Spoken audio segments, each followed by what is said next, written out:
What are we whispering about?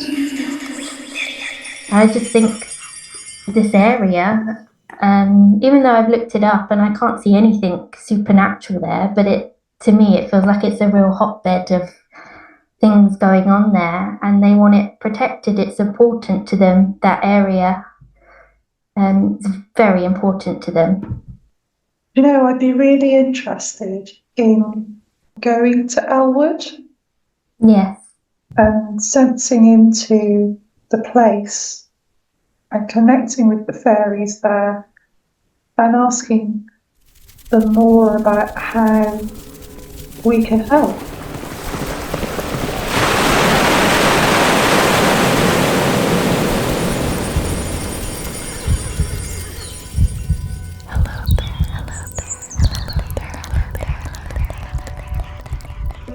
In the air, by the sea, from the land, and within you and me. Fairies are whispering.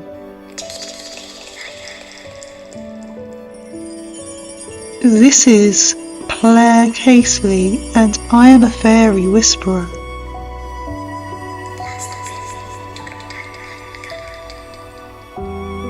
To catch a whisper, you have to listen closely.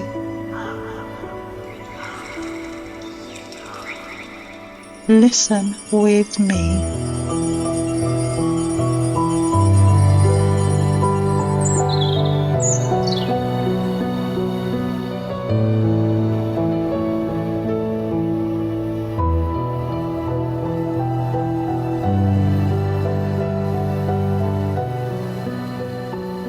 Hello and welcome. How are you this evening?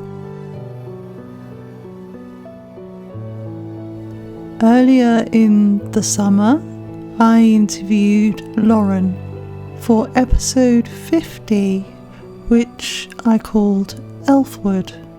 Lauren contacted me because she had had a dream about a place that she didn't know, but the fairies of that place were reaching out for her. And this was an area in the Forest of Dean called Elfwood. The fairies told Lauren that they were upset because there were plans to build on their area of forest. And they said that the trees held all of the stories and the history of that place in their leaves. I decided that I would visit Elfwood in August of this year, and this episode is a recording of my journey through the forest. I've interwoven excerpts from true stories of fairies and angels of the Forest of Dean by Dean Bryant-Duncan. It's a small book that was printed around 2009, and Dina's son Mark has graciously given me permission to read some of the stories about fairies that Dina collected, including an experience that she had herself with her husband and a friend. It was a very magical couple of days. I've tried to capture the essence of the invisible presence of the fairies through these recordings. I've created a video to accompany this episode, which will be on my YouTube channel, so that you can see some of the places I visited and some of the things I'm referring to in the episode. To contact the show, if you'd like to be a guest or have a fairy experience you'd like to share with me, it's claire@thefairywhispering.com. Thank you, and I will come back to you at the end with some closing thoughts.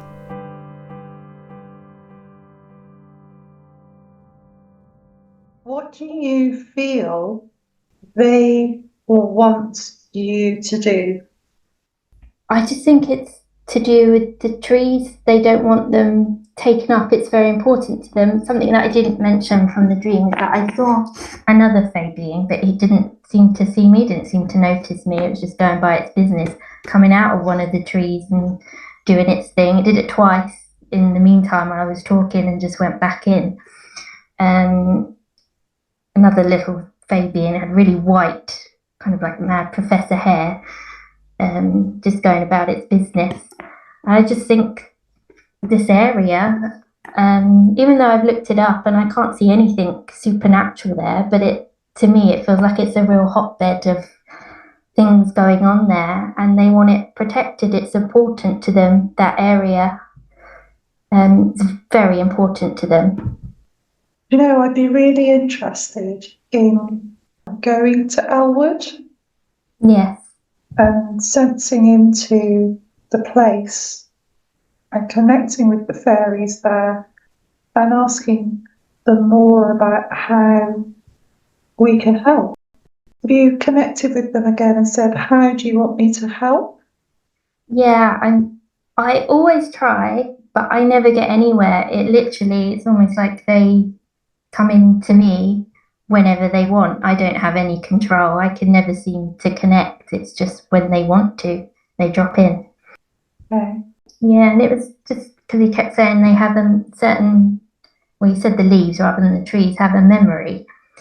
And there's not many left now. So what's left, I think they're desperate for us to step in and save. It's almost like a plea for help, really. I don't think it was to me personally, it's to people in general that they need our help. I'd like to try and help them in some way, even if it's just raising awareness of this fragile pocket of history and nature. It's about the preservation of these memories of this place. And it's a very special place to the beings that are there. Yes, and I told you about a book. Yes. I came across it, and I feel like I was meant to discover this book. Fairies and Angels of the Forest of Dean by Dean Bryant-Duncan. Dean lived in the Forest of Dean. Her son, Mark Bryant, has very kindly given me permission to read some excerpts of Dean's stories. The woman that wrote it, she's no longer with us, but she lived in the Forest of Dean with her husband, and she gathered stories about fairies, and she'd had her own experiences of fairies. This needs to be part of a fairy whispering mission or investigation. Yeah. I promised I would try to do something, because I probably would never have come on here if I hadn't had that dream. So I promised I would do something. So. The Forest of Dean is an ancient woodland stretching from 10 miles north of Gloucester and covering thousands of acres, stretching right down to the Welsh borders. The River Severn forms a boundary one side, and the tranquil waters of the River Wye flow through it. It is a place of mystery and wonder. The trees are mainly oak, spreading themselves comfortably around, although there are some cash crops of fir grown for telegraph poles and pit props. The forest people keep themselves to themselves. Cut off from the main part of the country for centuries, they developed their own ways. They mined for coal in 2 large collieries, and true foresters have the right to dig their own coal in their own little pits. They also have the right to keep 6 sheep, which are allowed to roam in the forest for their food. They are called hefted sheep, which means they know where to return at night to their owners, and not to go wandering off through the forest. The sheep keepers are known as badgers, and they in turn are responsible to the verderers.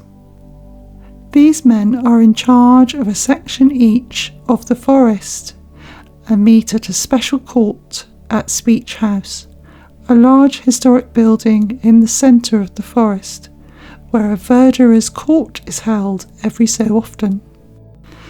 Come with me whilst we explore the strange and amazing things that go on in the forest, not to mention our little folk, the fairies. I'm following up on a guest that I spoke to about some forest that is being threatened by... Oh my gosh, as I'm talking to you, there's a little seed going by. It's like a fluffy dandelion seed going by, just as I was saying about fairies. This is what I do, fairy whispering. There was an old gentleman who'd come to visit from a nearby village. He was well into his 70s. He wore a checked hat, which he kept firmly on his head despite the warm sunshine, a tweed jacket and old corduroy trousers. His face was wrinkled and weather-beaten from his years working outdoors. So Dina sits down beside him. "I was a water bailiff down yon ponds," he said, with a broad sweep of his hands in the direction of the forest. I started work early in the morning, just about dawn, and I finished late into the evening. We worked hard in those days, but I liked the work and kept the waterways clean and tidy and saw to all the wildfowl and ducks and that. Dina asks him, "Did you ever see any fairies?" "I had 2 brothers," he replied, "and on a Sunday morning we would meet up in one another's kitchens, and whilst dinner was cooking, he would talk over the week's happenings. And do you know what that was all about?" he asked with a knowing smile on his face. "Olves. Olves." He folded his arms across his chest and repeated the word, "Olves. I seed them every day, jumping and leaping about first thing in the morning and last thing at night. They come out from a stone set in a hillock down there. I used to watch for them." "Fairies?" I questioned anxiously. "No, not fairies, olves," he repeated and took another bite of his scone. Then it came to me, of course, elves.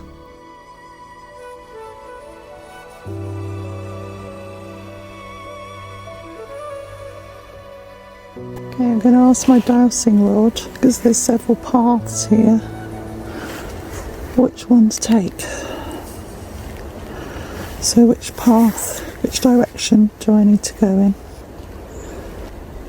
To my right? Pointing down that path now. Oh, it's kind of going that way. I'm going to go that way. So here I am in Elfwood. Beautiful area of forest in the Forest of Dean. There's so many places here, intriguing names like dwarf holes and Tinglywood that I've seen on the map that I just won't have time to go to while I'm here. I'll have to come back. This is more of a sort of a recce connection with the place, because it's new to me. I'm new to them, even though they know I was coming. It's still gaining some trust and for them to sense me out.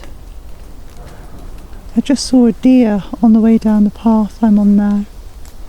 It was right beside the path in amongst the ferns and leapt away as soon as I approached, and then stood and looked at me through the ferns. I managed to get a photo before she disappeared. Ah, beautiful.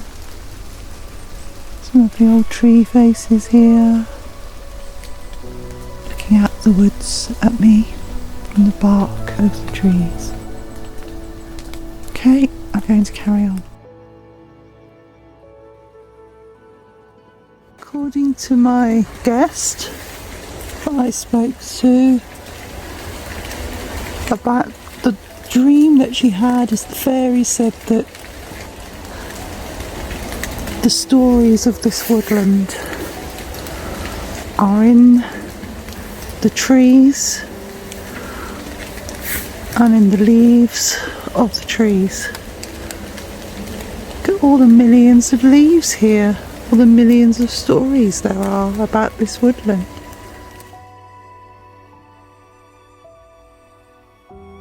What did they do then, these elves? I asked. First thing at dawn, they did come out of that hillock I told you about, just above where I started work on the ponds. They did leap about and glide around. They were green, all dressed in green, with long legs and arms, and they were dark looking, not white skin at all. They was wonderful little creatures, those elves. The old man leaned back and closed his eyes. I thought that was all he had to tell me, but after a short rest he opened his eyes and went on with his story. I was busy with me work all day, but come evening, just when I was thinking of packing it in for the day, the elves would start leaping about again, gradually going up into the hillock, and when all were in, the stone rolled back into place for the night, and I went back home. What about your brothers? Did they see the elves? I asked.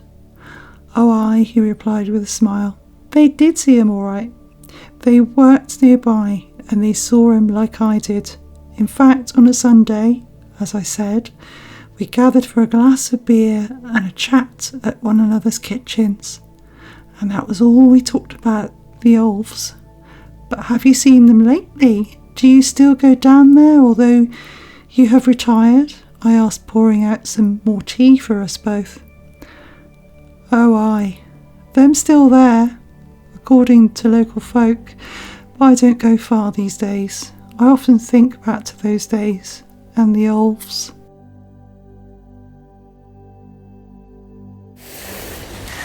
I've got a wooden pendulum that's made from hazel.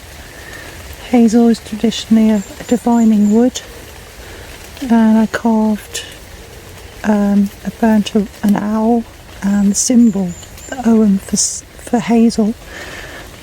This is a crystal pendulum. Works in the same way. It's quartz. I'll do a demonstration in a minute. This is fairy food. It's just a mixture of birdseed and a little bit of cacao, which is like a natural, organic chocolate powder that's used in ceremonies, sacred ceremonies.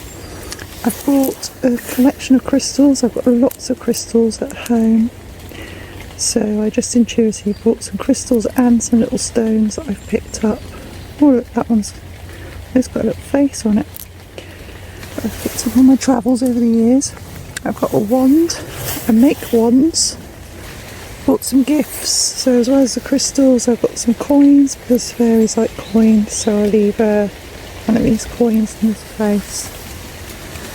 This is my temporary altar. It's a tree trunk, and it'll also be a meditation place. I'm going to sit here and connect with the fairies here and see what I find out. It's a big woodland. There's different parts to it which surrounds this village, and I'm trying to identify where the fairies want me to go. So I can ask the crystal a question. Just ask it a question you know the answer to. Am I in Gloucestershire? Look, it starts swinging backwards and forwards. Thank you. Am I in Devon? I think it's It's just doing little circles to say no. Am I in Gloucestershire? It'll swing backwards and forwards, look. But when it's look, it's going really wild now. Are there fairies here? Yeah, swinging. And this is all coming through my body. There's no magic to it. It's all my intuitive senses picking up these answers. And then you can ask them directions, which is easier to do with the rods, but I can say, show me which direction to walk in. Show me the direction. Let's get it right, so the way I'm facing, it's showing me to go that way. I am going to go that way in a minute. You can see I'm walking around the outskirts of a property, and they want me to go around that in that direction in a minute. And this here is a diamond spray. It's a sacred diamond spray that one of my guests gave me, Debbie, who's, I can't remember which episode she was on, but she spoke to me about fairies. She's based in Cornwall, and a client of hers, she's a medium, clairvoyant client of hers, gave her some diamonds as a gift, and so she used them to make some diamond essence. So there's another time when her husband had a workshop where he made cabinets in the garden, and they had a friend over called Fred, and her husband Terry started shouting, Dina, what do you make of this? And Dina and her friend Fred rushed to the workshop. She says, circling around the small window in the workshop next to the open door was a large fairy. Yes, truly a fairy, not a dragonfly, of which we have many who hatch out in our pond. A real fairy. She was about 10 inches long and was gliding along in front of the workshop. She had been looping the loop around the window.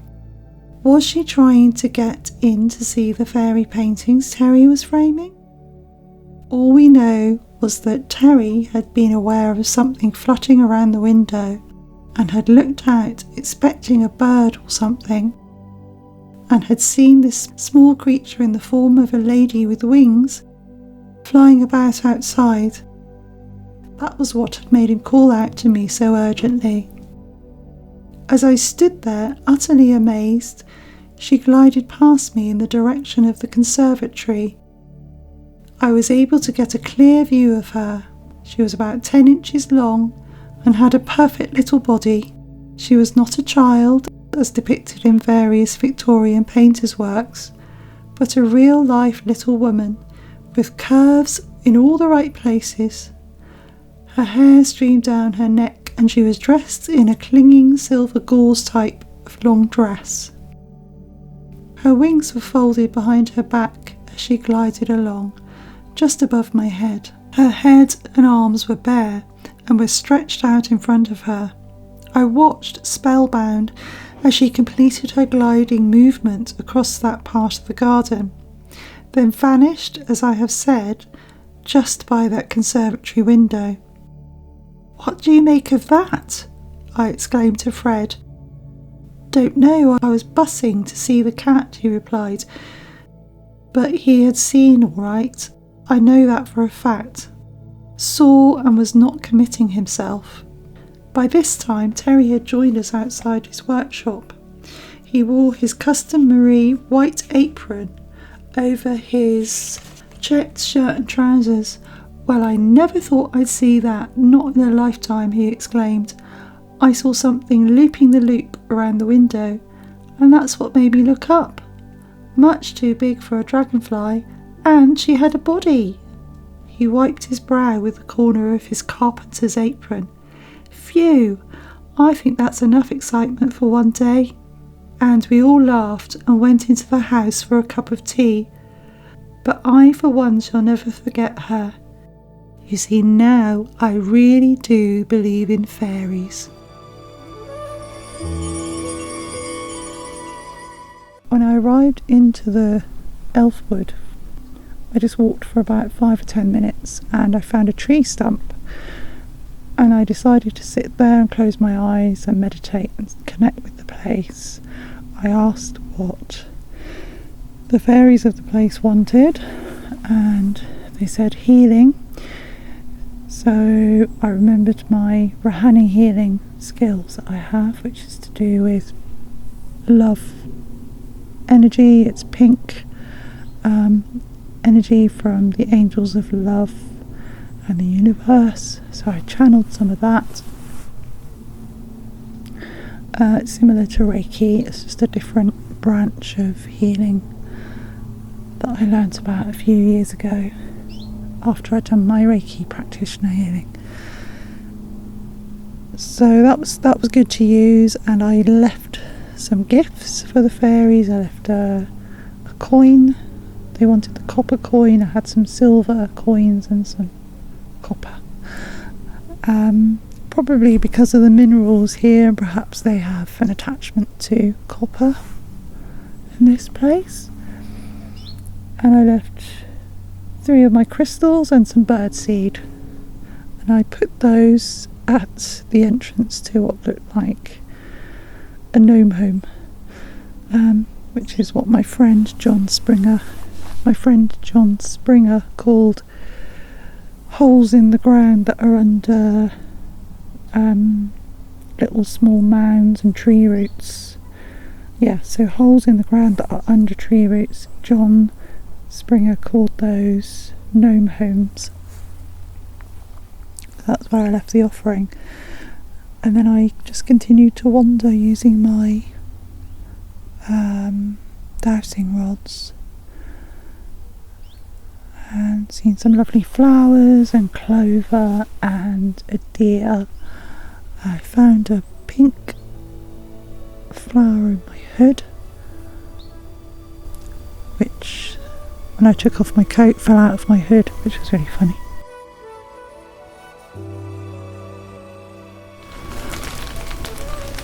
Rain's getting heavier now.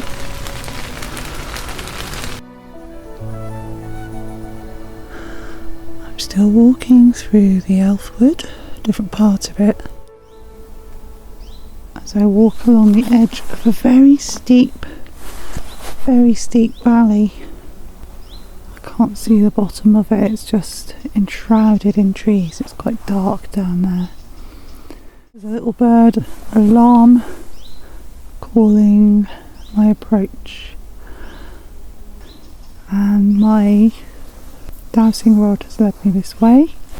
So I've come around an expanse of woodland and onto this path, and it just feels very quiet and beautiful and enchanting.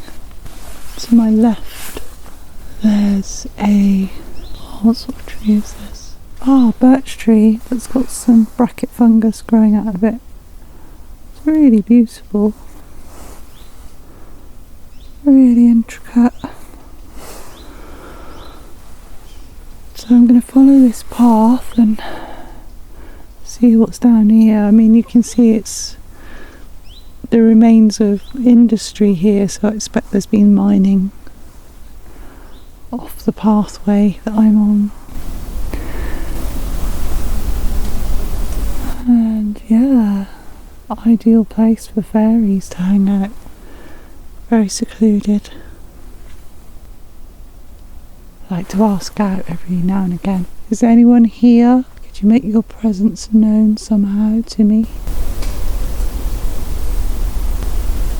I could hear some sticks cracking in the distance. Ooh, right, I'm going to go down this little path now and see where it leads.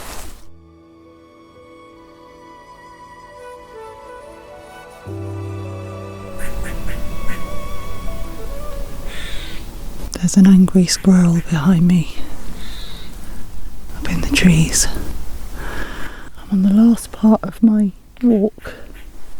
Gosh, he's really giving it some to me.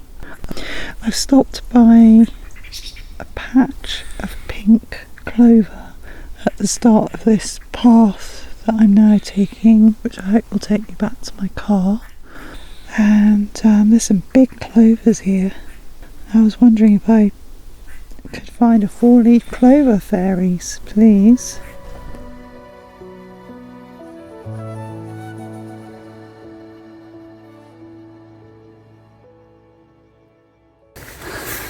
I've seen a really massive oak tree over there. It's a big mother of an oak tree. And these are all younger oak trees, so these are like her family. So I'm going to go to that. I feel I need to go to that big oak tree if I can get through to it. Looks like it's surrounded by ferns and things. And see what I find out there if I can get through.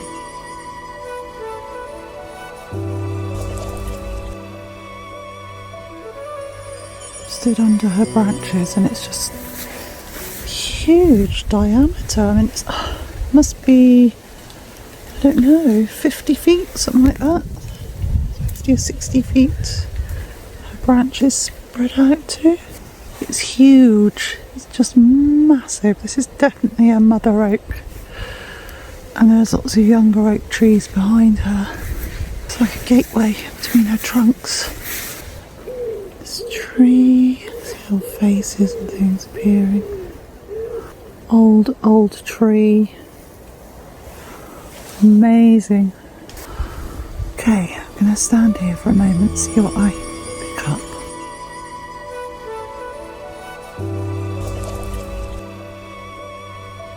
Dina shares another story about another old man that comes to her garden when she has an open garden, and the old man, who's called Fred, says, "Many years ago, my brother Tim and me were playing in the woods near our home when we saw this pond, the sort of pond I told you about that collects rainwater for the sheep in the forest. We sat there throwing stones into the water, watching the ripples they caused. Suddenly, and I swear we both heard it, and to this day I shall never forget it, neither will Tim, a little tinkly sort of voice said, 'Please don't do that.' We both looked in astonishment to where the voice was coming from, and there, sitting on a leaf, was a little man. He was tiny, less than a foot high, and dressed all in green. Green pointed hat, green top and green trousers. He sat there looking up at us with such pleading eyes. Well, I tell you, my brother and me, we was fair gobsmacked. I can tell you this, we never threw a stone into the pond again. Every day now we made off to the pond.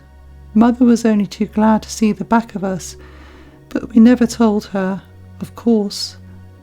Grown-ups never believed what children said in those days. 'Twas all imagination. Anyway, as I've said, every day my brother and I would take off to the woods as soon as we had done our chores about the place and sit there. Sometimes we were lucky and saw our little friend, and other times there was no one about. Then to our joy, one sunny day, just like today, which put me in mind of it, with your pond and everything, we saw dozens of them, all walking and jumping about, chattering like mad. We couldn't make out what they were saying, but something seemed to be going on. We sat and watched them for ages. Then suddenly we knew what it was all about. A herd of sheep were slowly wending their way through the forest, along the very path we had come by, with the big sheepdog keeping them together and the old shepherd with his crook making his way along behind them. They stopped at the pond, and they all waded in and drank the water, and we never did see them ever again. The little men. We went up every day, even called out, but no good. They must have moved off to some other pond. Fred got up to go, straightening himself up as he did so. Thank you for listening. I've never told anyone before, not in 40 years, about the little men, and I swear to you, it's all true.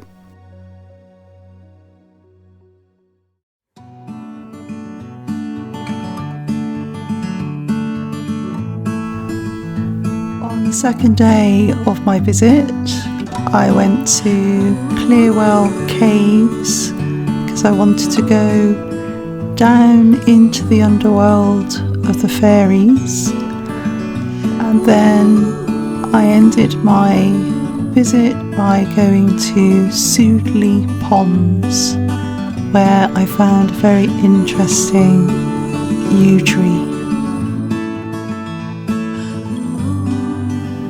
I've just found this amazing yew tree, and everywhere I look I can see little faces, little figures, doorways, fairy door in the bottom of the tree, and every inch of this tree has magic. It's at a magical pond in the Forest of Dean.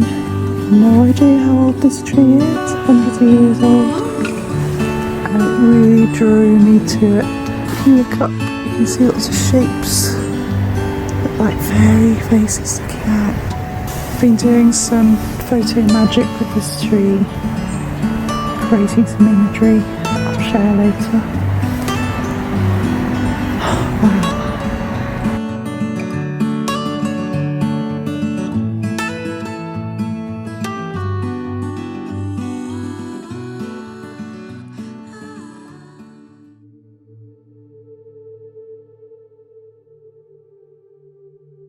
I hope you enjoyed listening. I've had some time to reflect on this experience, and especially listening back whilst editing this episode, it's helped me to see the subtle messages, and it's helped me to see the wisdom that I gained from my time visiting the Forest of Dean. Fairy wisdom is very subtle and easily missed. That's why I call myself a fairy whisperer, because it's about listening not only with our ears but also with the heart. Dina's story of the elves and the pond from the old man that visited her, and the elves being scared away by the splashing of the sheepdog and the sheep being herded through the forest, is very appropriate and is in alignment with the dream that Lauren shared to me about fairies being disrupted by the fragile balance of the forest being disrupted by the proposed construction work. To me, this story encapsulates how our actions can have huge ripple effects on the earth, and how we need to tread gently and carefully and be respectful of the natural world and its fragile wilderness. I found my encounter with the mother oak tree very reassuring and all-embracing and comforting. Encountering the yew tree on my last day in the Forest of Dean at the end of my visit signified a farewell gesture from the fairies of the forest. I have often found this when working with natural places, that I will encounter a place that symbolises a gateway, and then when closing my work I will encounter another sign, whether it's a tree or a natural object, that symbolises a farewell from the fairies of that place. We are fast approaching solstice, and this is a liminal time when we can connect with the other world. And I'm inviting my listeners to send a prayer and gestures of goodwill to the fairies of the Elfwood in the Forest of Dean. I hope to return at a future date and continue to explore this beautiful area. Something I noticed from my visit and from Dina's stories is that it is a very watery place. There's the woodland and also many places where there are ponds. Then there are the caves at Clearwell with underground springs, and all of Dina's stories feature fairy encounters that are near the ponds or near water of some kind. Her home at Westbury-on-Severn is right beside the River Severn, and she also had a pond in her garden. There are theories that water amplifies psychic anomalies or amplifies the potential of experiencing psychic phenomena. Perhaps the fairies are protective of the water in this place. I'd love to hear your feedback and thoughts about this episode. You can email me claire@thefairywhispering.com. See you next time, and remember to listen closely with your heart to the whispers of the fairies.